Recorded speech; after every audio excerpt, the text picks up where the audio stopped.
आइए अब हम लोग पढ़ते हैं क्लास 12 का। क्लास 12 का क्या पढ़िएगा बताइए आप लोग। तो केमिस्ट्री पढ़ रहे हैं, केमिस्ट्री में पढ़ रहे हैं 7वां चैप्टर जिसका नाम है पी ब्लॉक के तत्व। क्या नाम है इसका? पी ब्लॉक के तत्व।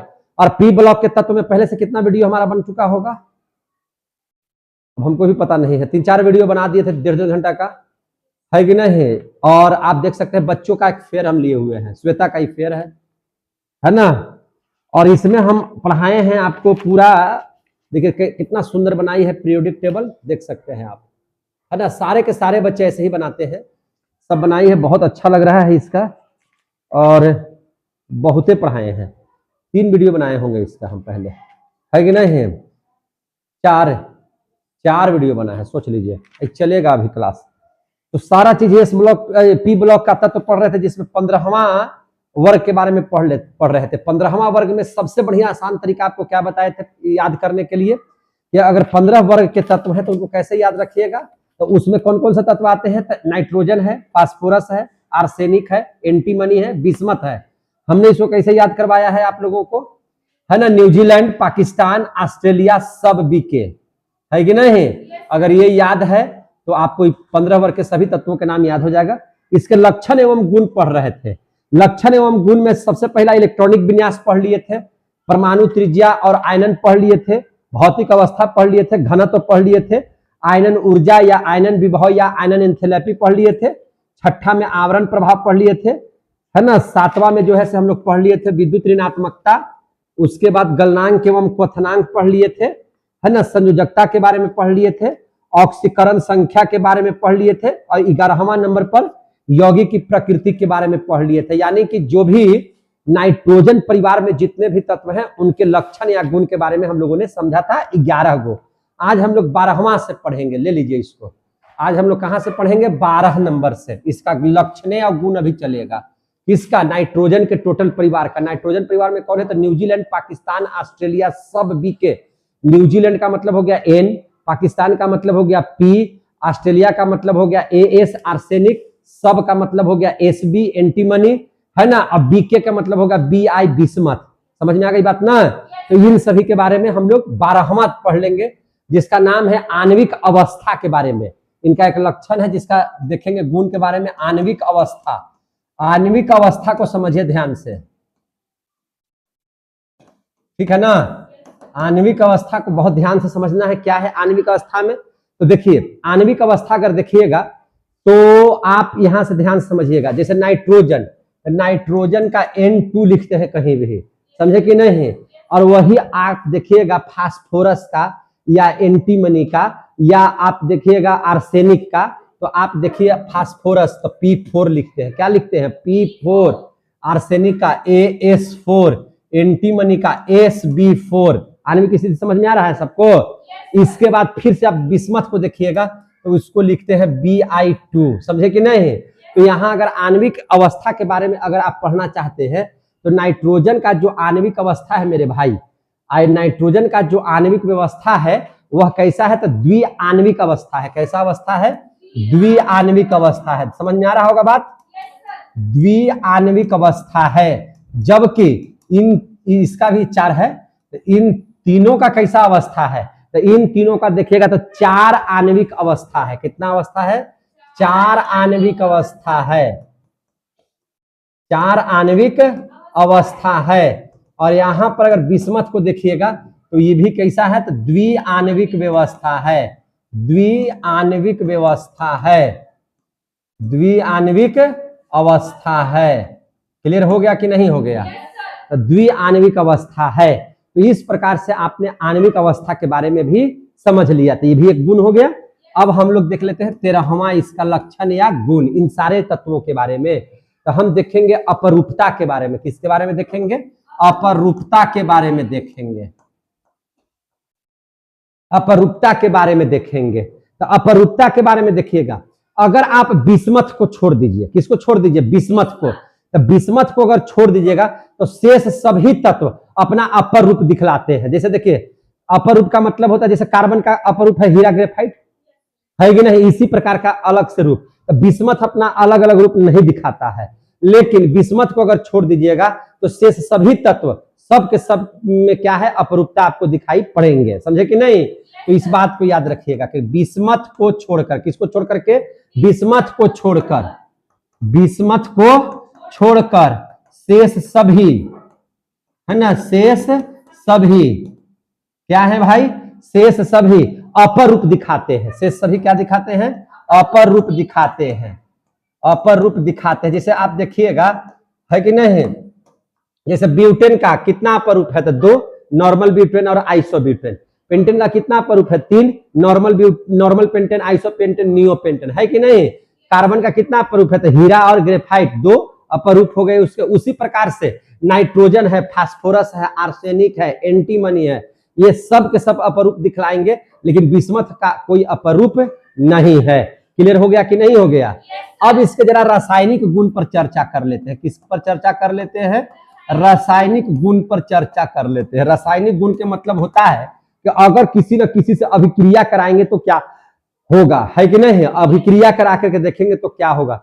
इसको पॉइंट बना दीजिए 14, क्या बना लीजिएगा 14। तो क्या है, अगर ये सभी तत्व, कौन कौन सभी तत्व, तो एकदम कंप्लीट याद रखिए, है ना, न्यूजीलैंड, पाकिस्तान, ऑस्ट्रेलिया सब बीके, है ना, माने नाइट्रोजन, फास्फोरस, आर्सेनिक, एंटीमनी और बिस्मथ, ये सभी के बारे में हम पढ़ा रहे हैं। कोई एक नाइट्रोजन के बारे में स्पेशल नहीं पढ़ा रहे हैं, समझे कि नहीं। तो अगर ये हाइड्रोजन से भी क्रिया करेंगे, किससे, एच से क्रिया करते हैं, तो एच से क्रिया करेंगे ये सभी, तो क्या क्या चीज बनाएंगे इसके बारे में देख लीजिए। तो ये जब भी बनाएंगे तो आपको हाइड्राइड बनाते हैं। क्या बनाते हैं, हाइड्राइड। कैसे हाइड्राइड बनाते हैं, देखिए, हाइड्राइड बनाते हैं। हाइड्राइड अगर मान के चलिए, पहला देख लीजिए, इसमें 1 2 3 करके बनाते हैं। तो पहला में है एन, तो एन हाइड्रोजन से भी क्रिया करेगा तो क्या बना देगा, NH3, क्या बना देगा, NH3, माने सोडियम का हाइड्राइड बना देगा। इसी चीज को हम लोग कहते हैं अमोनिया। इसको क्या कहते हैं, अमोनिया। इसको क्या बोलते हैं, अमोनिया। अब दूसरा चीज ले लीजिए, जैसे हम ले लेते हैं आपको क्या चीज, पी के बारे में। तो पी से क्या बना देता है, PH3, क्या बना देता है, PH3। तो PH3 को क्या कहते हैं, फॉस्फीन। क्या कहते हैं, फॉस्फीन। समझ में आ रहा है तो बोलिएगा। तीसरा चीज देख लीजिए, तीसरा चीज इसमें और क्या था, नाइट्रोजन हो गया, फास्फोरस हो गया, आर्सेनिक, AS है। तो AS जब हाइड्रोजन से भी क्रिया करेगा तो बना देगा ASH3। क्या बना देगा, ASH3। तो ASH3 क्या है, तो ये है आर्सिन। क्या इसको बोलेंगे, आर्सिन। क्लियर हो रहे हैं, ये आर्सिन है। इसके बाद और देख लीजिए, आर्सेनिक के बाद क्या बनाएंगे, एंटीमनी, यानी कि SB, है कि नहीं। तो SB अगर H से भी क्रिया करेगा तो ये बना देगा SBH3। क्या बना देगा, SBH3। SBH3 क्या चीज है, तो इसको बोलेंगे अस्टेबिन। क्या बोलेंगे, अस्टेबिन। क्या बोलेंगे, अस्टेबिन। और पांचवा है बिस्मथ। बिस्मथ अगर H से अभिक्रिया करेगा तो बना देगा BiH3। क्या बना देगा, BiH3। अब BiH3 से क्या होता है, बिस्मथीन। क्या बोलेंगे इसको हम लोग, बिस्मथीन, है ना, बिस्मथीन। क्लियर हो रहा है तो बोलिएगा। तो आप देखे ना कि हाइड्रोजन से क्रिया करके क्या बना दिया, तो इसको हम लोग बोले हैं 14वां नंबर में। क्या बोले हैं, 14वां नंबर में। अब देख लीजिए, अब इसके बारे में समझिए, उष्मा अस्थायित्व के बारे में समझ लेते हैं, और अपचायक क्षमता के बारे में इन लोगों का समझ लेते हैं, इन लोगों के विषैले प्रकृति के बारे में समझ लेते हैं, इन लोगों के क्षारीय प्रकृति के बारे में समझ लेते हैं, इन लोगों के क्वथनांक के बारे में समझ लेते हैं। समझ में आ रही है बात, तो क्वथनांक के बारे में समझ लेते हैं। फिर इसके बारे में ये जल में कैसे घुलनशील है इसके बारे में समझ लेते हैं, और तब 15वां में पढ़ाएंगे कि हाइड्रोजन के बाद ऑक्सीजन से भी क्रिया कैसे करता है। समझे कि नहीं। तो सबसे पहले अब इसी सब चीजों का क्या हम लोग देखते हैं, ए बी करके बना देते हैं। ए में क्या देख लेते हैं, उष्मीय अस्थायित्व। क्या देख लेते हैं, उष्मीय अस्थायित्व। तो देखिए यहां पे उष्मीय अस्थायित्व खूब बढ़िया से समझते चलिए, आराम से समझ लीजिएगा। समझे कि नहीं।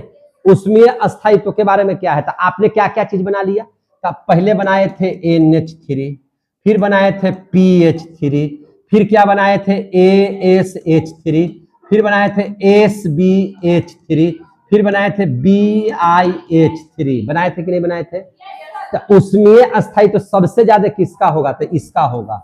तब फिर इसका होगा, इसका होगा, इसका होगा। समझ में आ गई बात? क्लियर कर दिए कि नहीं कर दिए? बोलिए जरा जरा सा।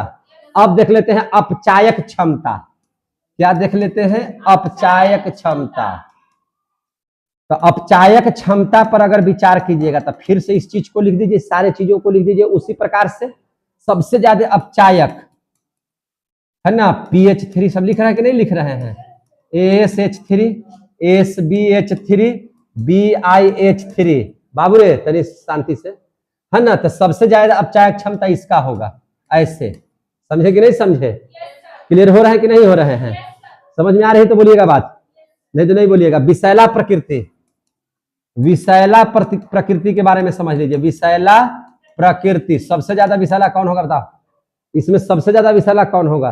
तो भैया ये सबसे ज्यादा विषैला होगा।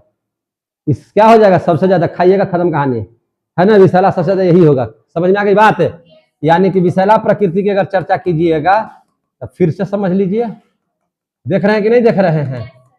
सब के सभी सब विषैले है, लेकिन सबसे ज्यादा कौन विषैला है? BiH3। समझे कि नहीं समझे? बोलिए। अब हम लोग इसको देख लेते हैं क्षारीय प्रकृति। क्या देख लेते हैं? क्षारीय प्रकृति। समझ में आ रहा होगा आप लोग को? आ रहा है समझ में ना? क्षारीय प्रकृति देख लीजिए, सब फिर से लिख दीजिए। NH3, PH3, ASH3, SBH3, BiH3, है ना। इसे अब हम लोग इसके बारे में देख लेते हैं। किसके बारे में? क्षारीय प्रकृति के बारे में। तो सबसे ज्यादा क्षारीय ये वाला होगा। ये तो आपको भी पहले पढ़ा कि अमोनिया सबसे ज्यादा क्षारीय है कि नहीं? तो एक आराम से ऐसे हम लोग कर लेंगे। कोई दिक्कत है तो बोलिए। अब देख लेते हैं इसका क्वथनांक, है ना। क्वथनांक क्या देख लेते हैं? क्वथनांक। क्वथनांक की क्या स्थिति है?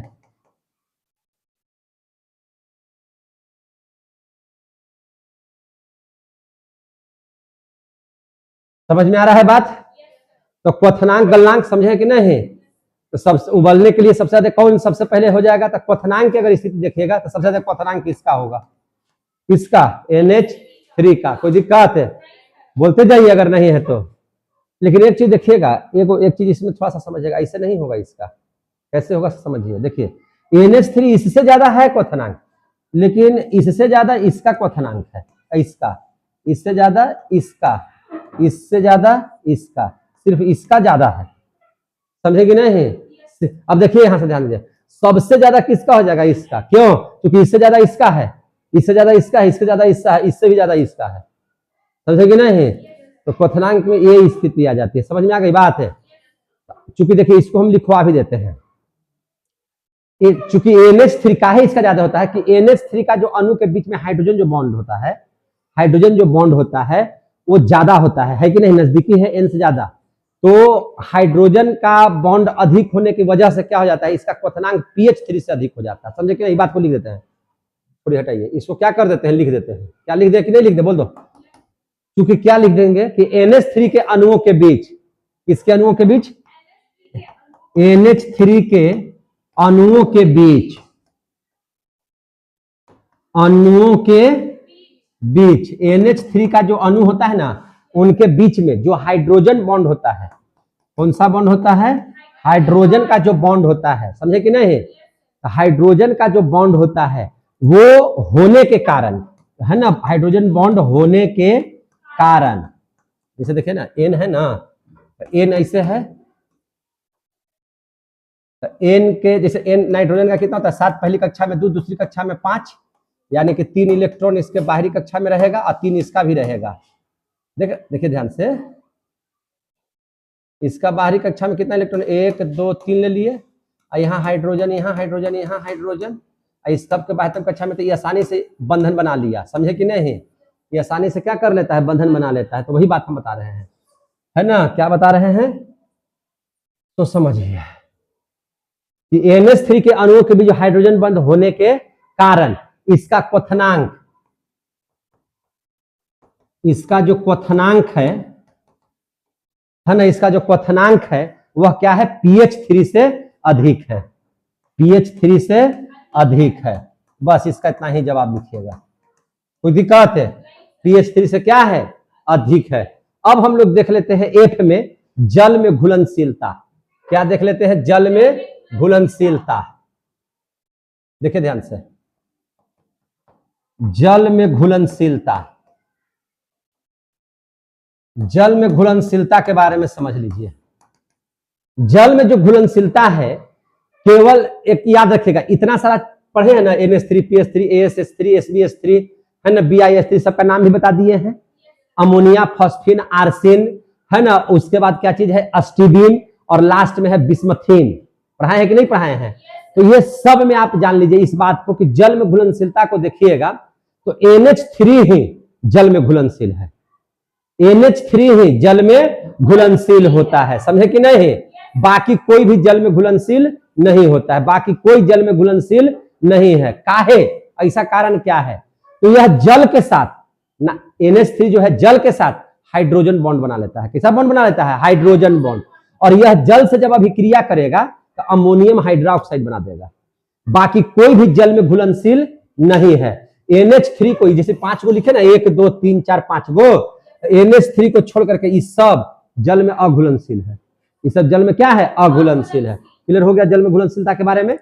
तो क्या लिखेंगे? ऐसा लिख दें, केवल NH3 ही जल में घुलनशील है। लिख दें ऐसा, केवल NH3 ही जल में क्या है? घुलनशील है, घुलनशील है। समझ में आ गई बात?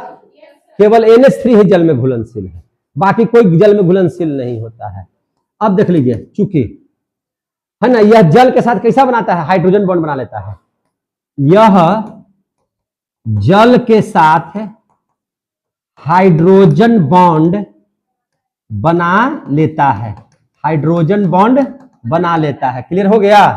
यह जल के साथ कैसा बॉन्ड बना लेता है? Hydrogen bond. और यह जल से अभिक्रिया कर, यह जल से अभिक्रिया कर, यह जल से क्या कर लेता है? अभिक्रिया करता है। अभिक्रिया कर क्या बना लेता है? Ammonium hydroxide. क्या बना लेता है जल से अभिक्रिया कर? अमोनियम हाइड्रोक्साइड बनाता है, हाइड्रोक्साइड बनाता है, अमोनियम हाइड्रोक्साइड बनाता है। कैसे अमोनियम हाइड्रोक्साइड बनाता है? देखिए, अभी था NH3, NH3 का किससे अभिक्रिया करा रहे हैं? जल से। जल से अभिक्रिया कराएंगे तो ऐसा करने से ऐसा हो जाएगा, और ऐसा करने से ऐसा हो जाएगा। समझे कि नहीं? ये बना लेगा NH4OH। समझ में आ गई बात? क्या बना लेगा? NH4OH। जब ऐसा कीजिएगा तो ऐसा, फिर इसको तोड़िएगा तो ऐसा बन जाएगा। समझे कि नहीं? तो इसको कहते हैं उत्क्रमणीय परिवर्तन। कौन सा परिवर्तन? उत्क्रमणीय परिवर्तन। कौन सा परिवर्तन? उत्क्रमणीय परिवर्तन। समझे कि नहीं? अब देख लीजिए, यहां तक समझ में आ गया। तो 15 नंबर हम लोग 14 नंबर पढ़ लिए है ना, हाइड्रोजन से अभिक्रिया पढ़ लिए। अब हम लोग पढ़ लेंगे किससे? ऑक्सीजन से अभिक्रिया। किससे पढ़ लेंगे? ऑक्सीजन से अभिक्रिया। कुल मिला जुला करके 17 गो हमको पॉइंट पढ़ना है, इसका लक्षण या गोल है ना, फिर इसका टॉपिक बदल जाएगा। ठीक है, तो हम लोग कहां तक पहुंच गए? 14 तक। अब हम लोग देख लेते हैं 15 में। 15 में ऑक्सीजन से क्रिया। 15 में क्या पढ़ेंगे? ऑक्सीजन से क्रिया। ऑक्सीजन से क्रिया, ऑक्सीजन से क्रिया करेगा तो देखिए N जो है नाइट्रोजन अकेले, समझे कि नहीं? अगर नाइट्रोजन की अगर हम लोग चर्चा करेंगे तो नाइट्रोजन 5 प्रकार के ऑक्साइड बनाते हैं। कितना प्रकार के? 5 प्रकार के ऑक्साइड बनाते हैं। इस बात को याद रखिएगा। कितना प्रकार के? 5 प्रकार के। कैसे? देखिए, ये बात को लिख देते हैं कि नाइट्रोजन माने N, नाइट्रोजन का मतलब क्या है? N। 5 प्रकार के ऑक्साइड बनाते हैं। कितना प्रकार के? 5 प्रकार के ऑक्साइड बनाते हैं। देखिए ध्यान से, 5 प्रकार के ऑक्साइड बनाते हैं। कौन कौन ऑक्साइड पहले बनाएगा? तो देखिए, पहला आप नाम सुने होंगे N2O, बनाता है कि नहीं बनाता है ऐसा? N2O। दूसरा सुने होंगे NO। तीसरा ऐसा भी देखें कि नहीं फार्मूला में? NO। आप देखिएगा N2O3, N2O3 भी बनाता है। चौथा क्या बनाता है? NO2, NO2। अब 5वां क्या बना देता है? N2O5। क्या बनाता है? N2O5। कितना प्रकार का यौगिक बना लिया है? ऑक्सीजन से अभिक्रिया करके नाइट्रोजन। 5 प्रकार के। कितना प्रकार के? 5 प्रकार के। अब बताइए, N2O जिसको हम लोग कहते हैं, तो N2O क्या है? Nitrous oxide. इसी को हम लोग कहते हैं लाफिंग गैस, हंसने वाला गैस। तो N2O है क्या चीज, नाइट्रस, नाइट्रस ऑक्साइड। इसी को हम लोग क्या बोलते हैं, लाफिंग गैस। इसी को क्या बोलते हैं, लाफिंग गैस। जब लग जाएगा ना ये गैस भाई आपको, तो हंसते हंसते दम तोड़ दीजिएगा, पूरा हंसी छूटेगा बिना मतलब के। आप किसी को डुकियाते रहिएगा हंस हंस के, समझे कि नहीं, आप रोते भी रहिएगा तो हंसीएगा, समझे कि नहीं, हंस, इसको कहते हैं लाफिंग गैस, है ना। एक फिल्म हम देखे थे, झुकनी, भाग पगली, अरे बच्चा तुम लोग अरे चुपचाप रहो, यहां समझो लाफिंग गैस, हंसते हंसते ये हो जाएगा, तो इसको कहते हैं नाइट्रस ऑक्साइड। आई हो गया, देखिए NO है तो नाइट्रिक ऑक्साइड, ये क्या हो जाएगा, नाइट्रिक ऑक्साइड। समझ में आ रही है बात, ये क्या हो गया, नाइट्रस ऑक्साइड। N2O3 की अगर चर्चा कीजिएगा तो इसको बोलेंगे नाइट्रिक नाइट्रिक ट्राई ऑक्साइड। क्या पढ़ेंगे, nitric try oxide, nitric try oxide, क्या पढ़ेंगे इसको, नाइट्रिक ट्राई ऑक्साइड। अब यह NO2 है तो NO2 को क्या कहेंगे, नाइट्रोजन डाई ऑक्साइड। क्या पढ़ेंगे इसको, nitrogen dioxide, nitrogen dioxide. समझ में आ रहा है बात। और है N2O5, तो N2O5 को बोलेंगे नाइट्रोजन पेंटा ऑक्साइड। क्या बोलेंगे, नाइट्रोजन पेंटा ऑक्साइड, नाइट्रोजन पेंटा ऑक्साइड बोलेंगे, नाइट्रोजन पेंटा ऑक्साइड। क्लियर हो गया। तो ये 5 प्रकार के ऑक्साइड बनाते हैं, समझे कि नहीं। और सब के सब ऑक्साइड्स जो होते हैं अम्लीय प्रकृति के होते हैं। कैसा प्रकृति का होता है, अम्लीय प्रकृति का होता है। समझ में आ रही है बात, इस बात को भी नोट कर दे। क्या नोट कर देते हैं कि नाइट्रोजन के जो ऑक्साइड्स होते हैं, नाइट्रोजन के जो क्या होते हैं ऑक्साइड्स, ये किस प्रकृति के होते हैं, तो अम्लीय प्रकृति के। ऑक्साइड के अम्लीय प्रकृति होते हैं, ऑक्साइड है ना, अम्लीय प्रकृति के होते हैं, है कि नहीं, किस प्रकृति के होते हैं, अम्लीय प्रकृति के होते हैं। लेकिन हाइड्रोजन सभी क्रिया करके क्या बना लेता है, क्षारीय प्रकृति, समझे कि नहीं। और ऑक्सीजन सभी क्रिया कर लेगा तो क्या बना देगा, अम्लीय प्रकृति का होता है कि नहीं। नाइट्रोजन की अगर ऑक्सीकरण संख्या बढ़ेगी, नाइट्रोजन की अगर ऑक्सीकरण संख्या बढ़ेगी तो बढ़ने लगता है, अम्लीयता क्या होने लगती है, बढ़ने लगता है। समझ में आ रही बात। क्या बोले इसको, अम्लीय प्रकृति, अम्लीय प्रकृति के होते हैं, तो इसकी अम्लीय प्रकृति के होते हैं। और नाइट्रोजन की ऑक्सीकरण संख्या बढ़ने पर, नाइट्रोजन के ऑक्सीकरण संख्या, ऑक्सीकरण संख्या बढ़ने पर, है ना, अम्लीय प्रकृति क्या होने लगेगी, बढ़ने लगेगी। बढ़ने पर बढ़ती है, बढ़ती है, क्या बढ़ती है, अम्लीय प्रकृति। समझ में आ गई बात है। तो नाइट्रोजन का ऑक्सीकरण बढ़ने पर अम्लीय प्रकृति क्या होती है, बढ़ती है। याद रहेगा कि नहीं रहेगा, मतलब कैसे, मतलब कैसे, देखिए अब यहां पे समझिए। आपने पहला क्या लिखा है, N2O, फिर क्या लिखा है, NO, फिर क्या लिखा है, N2O3, फिर क्या लिखा है, NO2, और फिर क्या लिखा है, N2O5। लिखे हैं कि नहीं लिखे हैं इसे। तो देखिए जब ऑक्सीकरण संख्या हम यहाँ पे +1 रखे हैं, यहाँ पे +2 है, यहाँ पे +3 है, यहाँ पे +4 है, यहाँ पे +5 है। समझ में आ रही है बात। तो जैसे जैसे इसका ऑक्सीकरण संख्या बढ़ेगा तो अम्लीय प्रकृति सबसे ज्यादा किसका हो जाएगा, इसका हो जाएगा। समझ में आ गई बात है। ये सबसे ज्यादा अम्लीय प्रकृति दिखाया, यानी कि सबसे कड़ा अम्ल हो जाएगा ये, समझे कि नहीं। अगर हम लोग पेंटा ऑक्साइड की अम्लीय प्रकृति के बारे में देखें, तो किसी का भी पेंटा ऑक्साइड, जैसे आप नाइट्रोजन का या फास्फोरस का या आर्सेनिक का या एंटीमनी का या बिस्मथ का, समझे कि नहीं, तो सबसे ज्यादा अम्लीय होगा यही, ये वाला N2O5। कैसे देख लीजिए, इसको भी समझा देते हैं, समझा दे।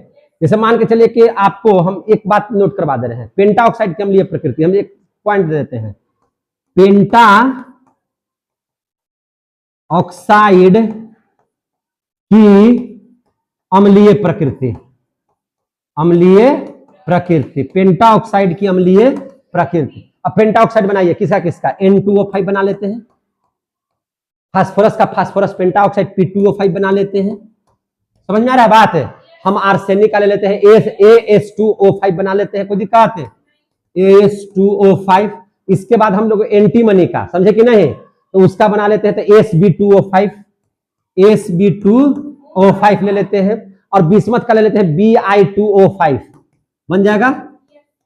सबका हम क्या बना लिए, पेंटा ऑक्साइड। क्या बना लीजिए, सबका पेंटा ऑक्साइड। तो देखिए इसका सबसे ज्यादा होगा, ये अम्लीय, दोनों अम्लीय प्रकृति के होंगे, दोनों कैसा होंगे, अम्लीय प्रकृति का, बहुत ज्यादा, इससे भी ज्यादा इसका होगा। समझ में आ रही है बात, समझ में आ रही है बात। ये जो होगा, अब यहां पे इस बात को समझिएगा ध्यान से, ये दोनों जो होगा, ये जो हो जाएगा, ये हो जाएगा उभयधर्मी।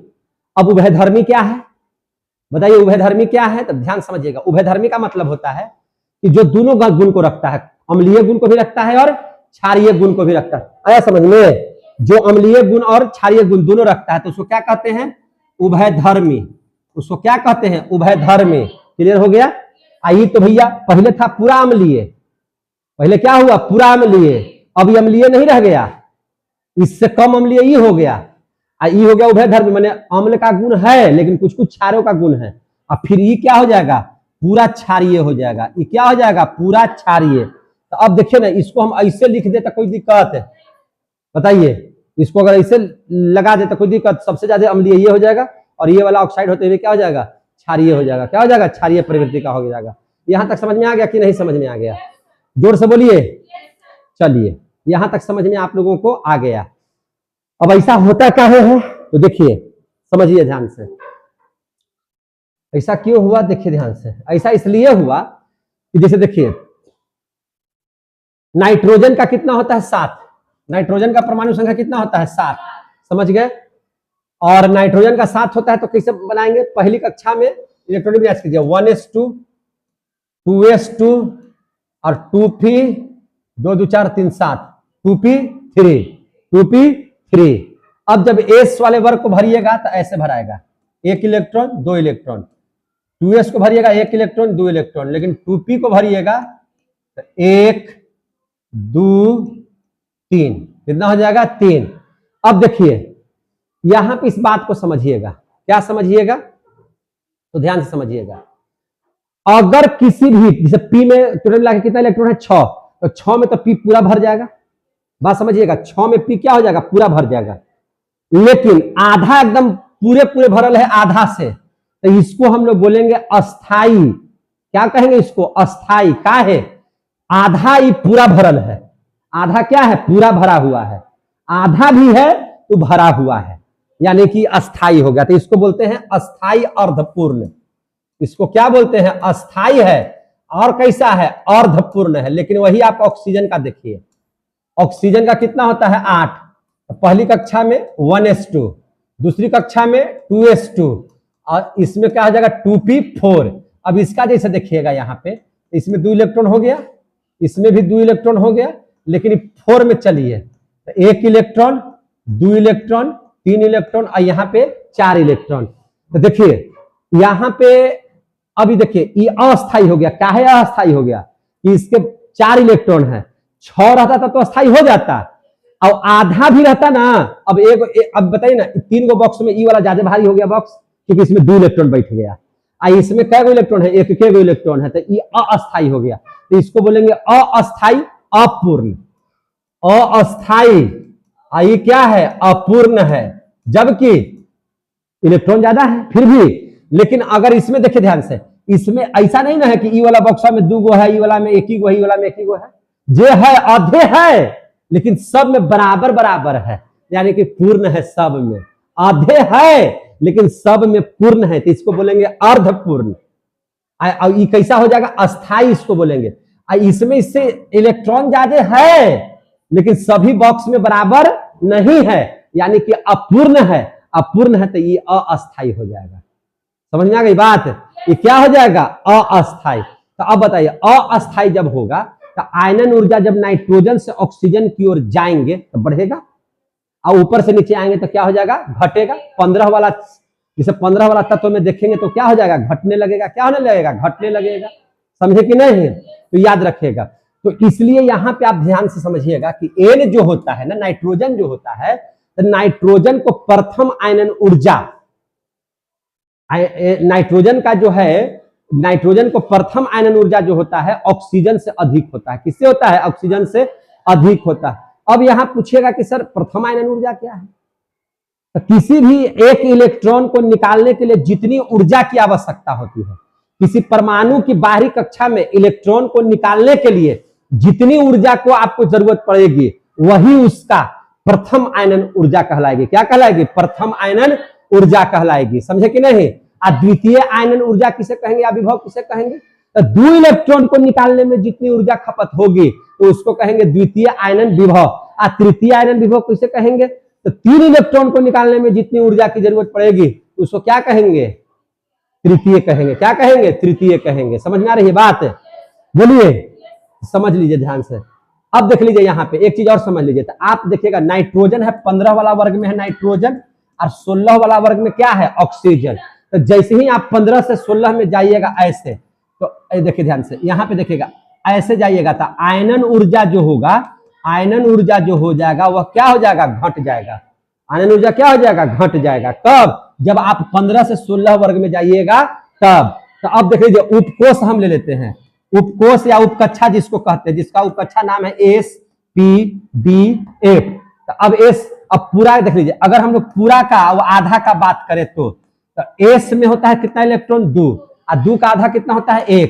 P में होता है 6, 6 का आधा कितना होता है? 3। D में होता है 10, 10 का आधा कितना होता है? 5। E होता है 14, 14 का आधा कितना होता है? 7। अगर अगर अगर अगर S पूरा है तब तो भैया पूरा है, पूर्ण हो गया। अब अगर आधो है तो पूर्ण हो जाएगा। आधो है तो क्या लिखाएगा? अर्धपूर्ण लिखाएगा, वो अस्थायी लिखाएगा। अगर P में 6 इलेक्ट्रॉन है और 6 में से आपको 3 है, यहाँ पे 3 ना है, तो ये इसको लिखेंगे अर्धपूर्ण। पूर्ण है लेकिन कैसा पूर्ण है? आधा पूर्ण है। लेकिन यहाँ था 4, 4 होते हुए भी पूर्ण नहीं है, अपूर्ण है। 4 होते हुए भी क्या है? अपूर्ण है। कितने बच्चों को समझ में आ रहा है सब बात? समझ में आ रहा है ना बात? चलिए, बड़ी समझ में बात पड़ता है ना? अब समझ में आ गया बात? F में जैसे 14 है, 14 है तो भैया पूर्ण है वो। लेकिन अगर 7 भी है तो भी पूर्ण है, लेकिन कैसा पूर्ण है? आधा पूर्ण है। समझे कि नहीं? तो नाइट्रोजन जो है ना अस्थाई हो जाता है, इसीलिए यह क्या कर रहा है? आयनन ऊर्जा उससे अधिक होगा, इससे 16 वाला से अधिक होगा इसका आयनन ऊर्जा। समझ में आ गई बात ना? तो वही लिख रहे हैं कि N को प्रथम आयनन ऊर्जा, N का प्रथम आयनन ऊर्जा, प्रथम आयनन ऊर्जा जो होता है ना वो किससे? ऑक्सीजन से अधिक होते हैं। ऑक्सीजन से अधिक होता है, अधिक होता है। समझ में आ गई बात? अधिक होता है। इसका कारण क्या है? कोई कारण पूछेगा कि कारण बताइए, तो इसका कारण यह है कि इसका कारण यह है कि नाइट्रोजन का जो P उपकक्षा है, नाइट्रोजन का P उपकक्षा, समझ में आ रही है बात? नाइट्रोजन का क्या है? P उपकक्षा है ना, आधा भरा होने के कारण। किसके कारण? आधा भरा होने के कारण। आधा भरा होने के कारण, इसको साइड ऐसे लगा दें, इसको साइड में हो जाएगा। इसको आधा भरा होने के कारण नाइट्रोजन जो है, नाइट्रोजन का जो है इलेक्ट्रॉन, नाइट्रोजन का क्या चीज? इलेक्ट्रॉन जो है, नाइट्रोजन का जो इलेक्ट्रॉन है वह विन्यास जो होता है, इलेक्ट्रॉनिक विन्यास कर दीजिएगा। इलेक्ट्रॉनिक जो विन्यास है वह क्या हो जाता है? अस्थाई होता है। कैसा होता है? अस्थाई होता है, अस्थाई होता है। अब समझ में आ रहा है? जो बच्चे आप बोले हैं वही लिख रहे हैं। समझ में आ रही है बात? वह क्या होता है? अस्थाई होता है। अतः उसमें एक इलेक्ट्रॉन को निकालने के लिए, अब इसमें से निकालिएगा तो निकलने देगा जल्दी? अरे इसमें से निकालने के लिए कहे तो निकलने देगा जल्दी? काहे? ये अर्धे है लेकिन पूर्ण है, लेकिन इसमें से निकल जाएगा आसानी से, है कि नहीं है? तो अतः इसमें से उसमें एक इलेक्ट्रॉन को है ना क्या करने के लिए? निकालने के लिए। एक इलेक्ट्रॉन को निकालने के लिए, एक इलेक्ट्रॉन को निकालने के लिए बहुत अधिक ऊर्जा की आवश्यकता होती है। समझे कि नहीं? बहुत अधिक ऊर्जा की आवश्यकता होती है, ऊर्जा की आवश्यकता होती है। अब समझ में आ रहा है बात? आवश्यकता होती है, इसलिए नाइट्रोजन का इलेक्ट्रॉन निकलना बहुत मुश्किल होता है। समझे कि नहीं? समझ में आ रहा है बात? ये जो बार बार हम लिखे प्रथम आयनन ऊर्जा, तो समझ में आइए गया होगा। किसी परमाणु के बाहरी कक्षा में जितना, माने किसी परमाणु के बाहरी कक्षा में जो इलेक्ट्रॉन है तो एक इलेक्ट्रॉन को निकालने के लिए जितनी ज्यादा ऊर्जा की आवश्यकता होगी वही उसका प्रथम आयनन ऊर्जा कहलाएगा। समझ में आ गई बात? लिख देते हो जाएगा, लिख देते हैं प्रथम आयनन ऊर्जा, नहीं कह के भुला जाइएगा, याद नहीं रहेगा। समझ में आ गई बात है कि नहीं? तो प्रथम आयनन ऊर्जा किसे कहेंगे? किसी परमाणु की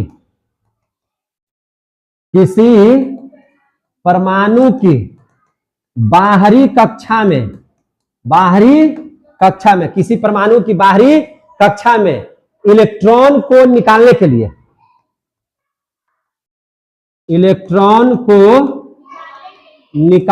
के लिए जितनी ज्यादा ऊर्जा की आवश्यकता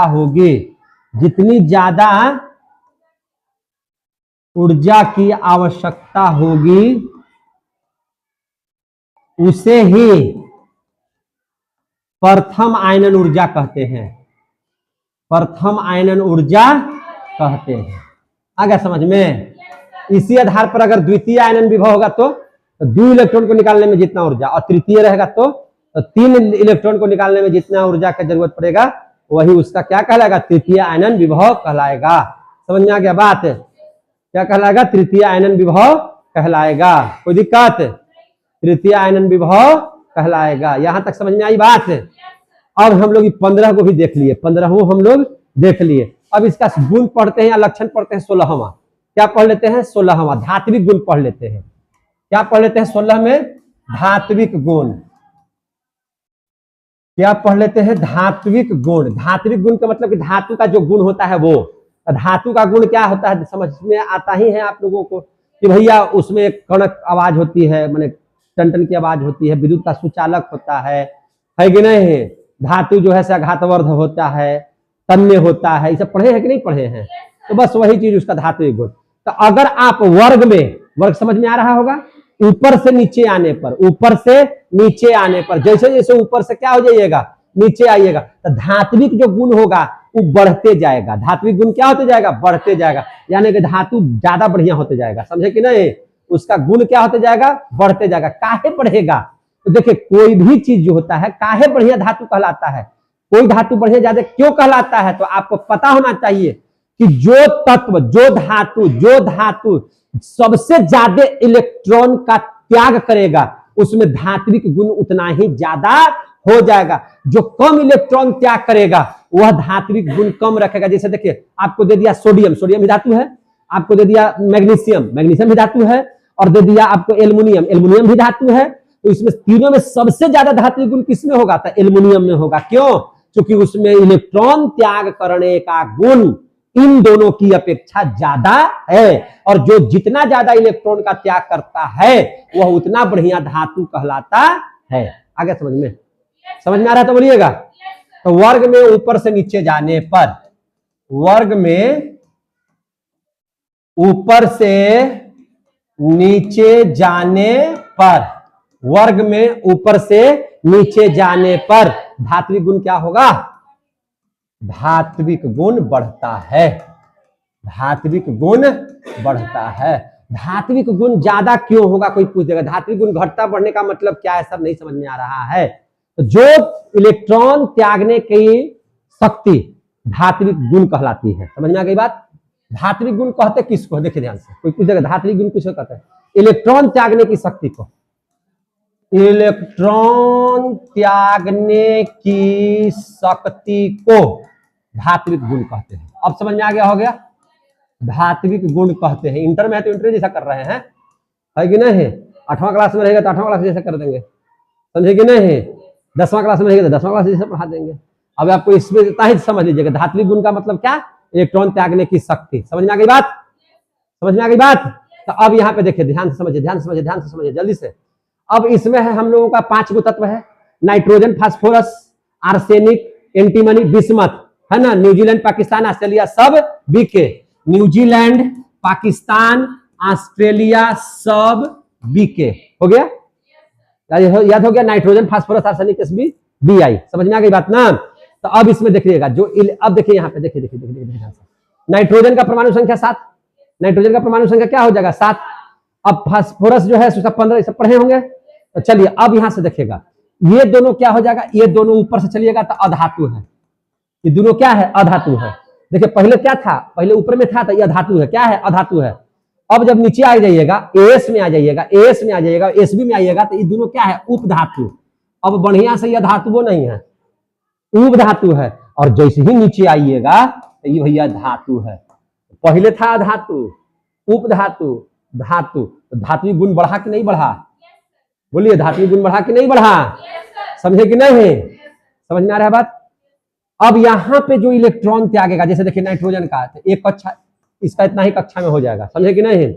इसमें आइएगा तो इसमें 3 कक्षा बन जाएगा ऐसे, इसमें आइएगा 1 2 3 4 कक्षा बनेगा, इसमें आइएगा तो कितना 1 2 3 4 5 कक्षा बनेगा, समझे कि नहीं। अब रह गया इलेक्ट्रॉन के बाद, तो इसका इलेक्ट्रॉन है यहाँ, इसका इलेक्ट्रॉन है यहाँ, जल्दी से कौन बाहर निकल जाएगा, धातु है ना भैया, निकल जाएगा। क्या है, तो यहां से प्रोटोनवा, ये इलेक्ट्रॉनवा की दूरी उतना है, यहां से प्रोटोन यहाँ है, इलेक्ट्रॉन यहाँ है, तो ज्यादा दूरी पर है, तो ज्यादा दूरी पर रहेगा तो प्यार कम, प्यार कम। तो इसको कहेगा कि तू जो बाहर जो, तू बहुत दूर है, थोड़ा सा मिले में हमारा समय लगा है, बात समझिए। मान लीजिए कि गोह है, ये गोह में है, पटना में है, भैया पटना मिलने के लिए जाना पड़ेगा, हटा दिए। लेकिन ये वाला तोर दुर्गा मंदिर घर है, हमर न्यू एरिया घर है, रोज मिल लेंगे कि नहीं मिल लेंगे, तो एक जल्दी केकरो बिल जाने देंगे, मर्डर हो जाएगा, मर्डर है कि नहीं, क्या हो जाएगा, मर्डर। तो ई जो है प्रोटोनवा, ई प्रोटोनवा इलेक्ट्रॉनवा के जाने देगा, काहे काहे नहीं जाने देगा, दोनों पास में है, वो पुंदौल में है, वो गोह में है, समझे कि नहीं, ये जान ही नहीं देगा यार, कि ना हम रोज मिले आएंगे मोटरसाइकिल से, है ना, मोटरसाइकिलों में कौन सी बुलेट से।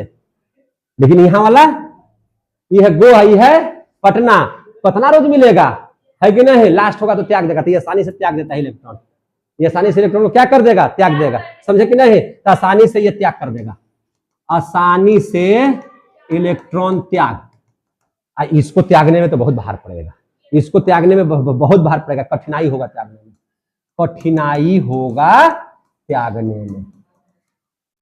अगर त्यागने में कठिनाई हो रहा है तो अधातु, अब आसानी से त्याग दे रहा है तो धातु। क्लियर हो गया। तो धात्विक गुण का मतलब क्या होगा, इलेक्ट्रॉन त्यागने की शक्ति को ही धात्विक गुण कहते, हो गया, समझ में आ रहा है तो बोलिएगा, मजा आ रहा है पढ़ने में।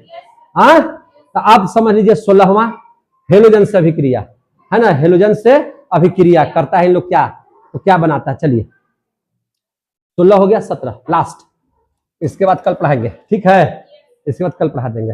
हेलोजन से क्रिया, हेलोजन से क्रिया, है ना, हेलोजन से क्रिया, है ना, हेलोजन बोलो तो क्लोराइड, ब्रोमाइड, आयोडाइड, यही सब ना, यही ना, क्लोराइड, ब्रोमाइड, आयोडाइड, यही सब ना होता है। तो देखिए ध्यान से, हेलोजन से क्रिया देख लीजिए, हेलोजन से क्रिया, हेलोजन से क्रिया देख लीजिए। नाइट्रोजन को छोड़ करके, नाइट्रोजन छोड़ दीजिए, नाइट्रोजन को छोड़ दीजिए, बाकी सभी तत्वों को, सभी तत्व 2 प्रकार के हेलाइड बनाते हैं। कितना प्रकार के, 2 प्रकार के, किसको छोड़ करके, नाइट्रोजन को छोड़ करके, हेलाइड में नाइट्रोजन को छोड़कर शेष सभी, शेष सभी, है ना, शेष सभी तत्व कितना प्रकार के, 2 प्रकार के, 2 प्रकार के हेलाइड बनाते हैं, 2 प्रकार के क्या बनाते हैं, हेलाइड बनाते हैं। क्लियर हो गया, 2 प्रकार के हेलाइड बनाते हैं, समझे कि नहीं। कौन कौन हेलाइड बना देगा, तो एगो बना देगा ट्राई हेलाइड, एगो बना देगा पेंटा हेलाइड। क्या क्या बना देगा, ट्राई हेलाइड और पेंटा हेलाइड, समझ में आ गया।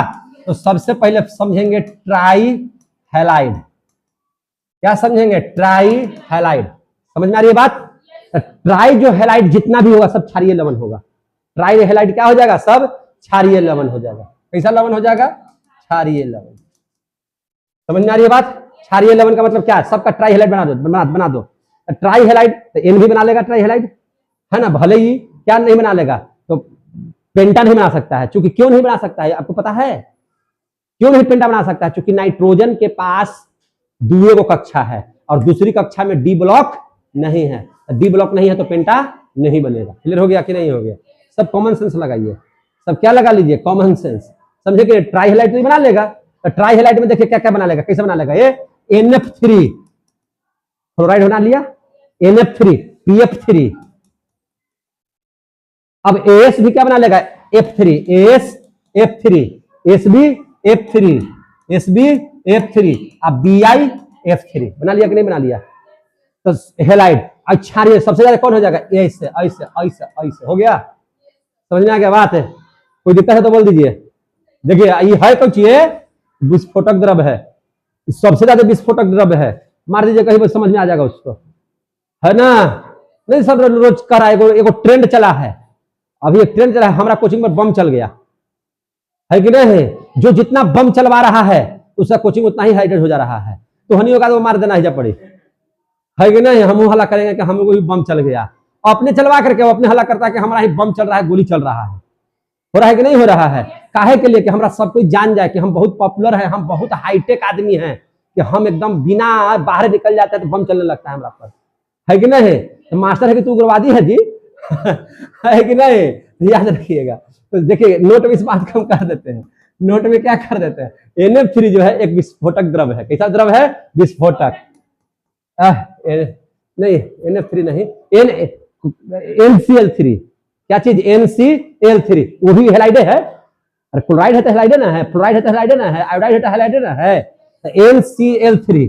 NCl3 जो होगा एक विस्फोटक द्रव्य है। एक क्या है, विस्फोटक द्रव्य है, लिख दीजिए, बहुत जरूरी है, ये पूछता है क्वेश्चन इससे। क्या है, विस्फोटक द्रव्य है। इसका क्लोराइड बनाइएगा तो सबसे ज्यादा विस्फोटक यही हो जाएगा, समझे कि नहीं। NCl3 क्या होता है, क्या NCl3 वजह है ना, NCl3 है जब इसका हम लोग जल के साथ रिएक्शन कराएंगे, क्या चीज करा देंगे, जल के साथ रिएक्शन, तो क्या बना देगा, NH3, क्या बना देगा, NH3। अब बगल में क्या बना देगा, HOCl, क्या बना देगा, HOCl, अमोनिया बन गया। लेकिन HOCl क्या हो जाएगा, तो हाइपोक्लोराइस एसिड बना देगा, हाइपोक्लोरस एसिड बोलिए इसको, हाइपोक्लोरस एसिड, हाइपोक्लोरस एसिड। समझ में आ गया बात है, क्या बना देगा, हाइपोक्लोरस एसिड। तो आप लोग ट्राई हेलाइड पढ़ लिए, अब हम पेंटा हेलाइड देख लेते हैं। क्या देख लेते हैं, पेंटा हेलाइड, पेंटा हेलाइड, पेंटा हेलाइड देख लीजिए, पेंटा हेलाइड। अब यहां समझ लीजिए, पेंटा हेलाइड का एन बना सकता है, पेंटा हेलाइड नहीं बनाएगा, बनाएगा नहीं। अब बिस्मथ भी नहीं बनाएगा, समझे कि नहीं। और कौन नहीं बनाएगा, बिस्मथ भी। देखिए देखिए ध्यान से, नाइट्रोजन व बिस्मथ, नाइट्रोजन व बिस्मथ को छोड़कर, क्या करके, छोड़कर, नाइट्रोजन और किसको छोड़ दीजिए, बिस्मथ को छोड़ दीजिए। तो इस वर्ग के सभी तत्व, इस वर्ग के सभी तत्व, इस वर्ग के सभी तत्व क्या बनाते हैं, पेंटा हेलाइड बनाते हैं, पेंटा हेलाइड बनाते हैं।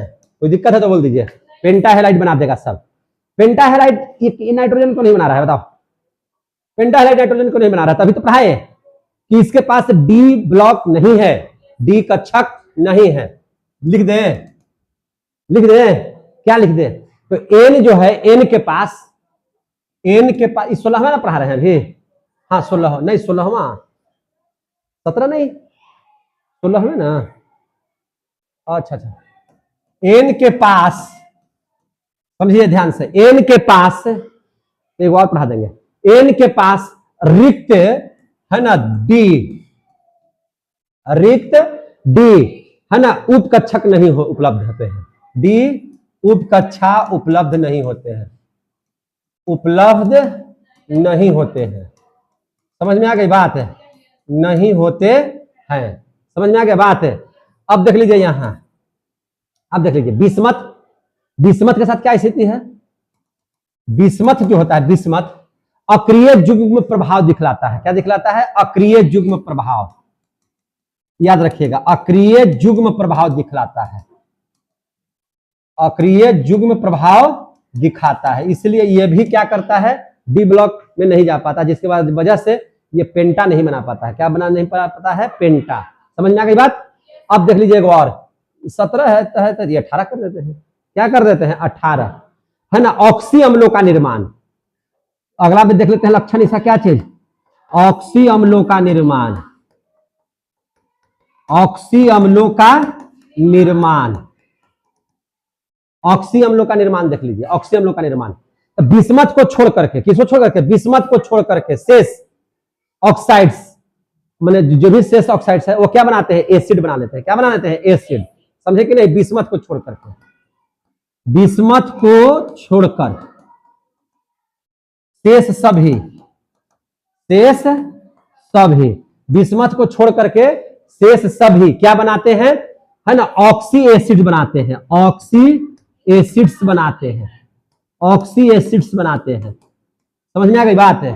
बिस्मथ को छोड़ करके सभी सभी क्या बनाते हैं, ऑक्सी एसिड। और ऑक्सी एसिड बोले तो अम्लीयता, तो अम्लीयता प्रबलता देख लीजिए सबका, अम्लीयता प्रबलता क्या देख लीजिएगा, अम्लीयता प्रबलता। अम्लीयता प्रबलता क्या है, तो देखिए ये मान लेके चलिए HNO3, क्या बना लिया, HNO3, ये बना दिया H3PO4। देख रहे हैं कि नहीं देख रहे हैं, बी नहीं बनाया, BI नहीं बनाएगा, BI नहीं बनाएगा। अब क्या बना लेगा, तो H3ASO4, H3ASO4, एक रह गया H3SbO4, H3SbO4, H3BiO4 नहीं होगा। समझे कि नहीं, समझ में आ रही बात। तो सबसे ज्यादा अम्लीयता प्रभाव कौन दिखाएगा, तो भैया ये दिखा देगा, सबसे ज्यादा यही दिखा देगा। समझ में आ गई कि नहीं बात है। तो ये हो गया। तो यहां तक जो पढ़ लिए, ये सब के सब वर्ग 15 में जितना था, न्यूजीलैंड, पाकिस्तान, ऑस्ट्रेलिया, सब बीके पढ़ा दिए, लक्षण उसका क्या पढ़ा दिए, लक्षण। अब हम लोग पढ़ेंगे नाइट्रोजन का असामान्य व्यवहार या गुण।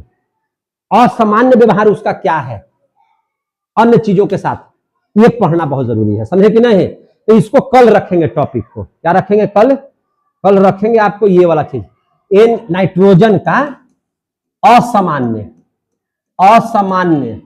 व्यवहार, असामान्य व्यवहार, या इसी को कह सकते हैं आप गुण भी, व्यवहार कहिए या गुण कहिए। समझे कि नहीं। जैसे किसी भी व्यक्ति का होता है ना अच्छा गुण, खराब गुण, तो इसका असामान्य गुण क्या है, इसके बारे में पढ़ेंगे। खत्म हो गया बैटरी, है ना, हटाइए। असामान्य गुण पढ़ा देंगे कल। कोई दिक्कत, आप लोगों को अच्छा लगा, कोई दिक्कत, मजा आया पढ़ने में। तो अब हम लोग मिलेंगे कल के क्लास में। तब तक के लिए जय हिंद, जय भारत।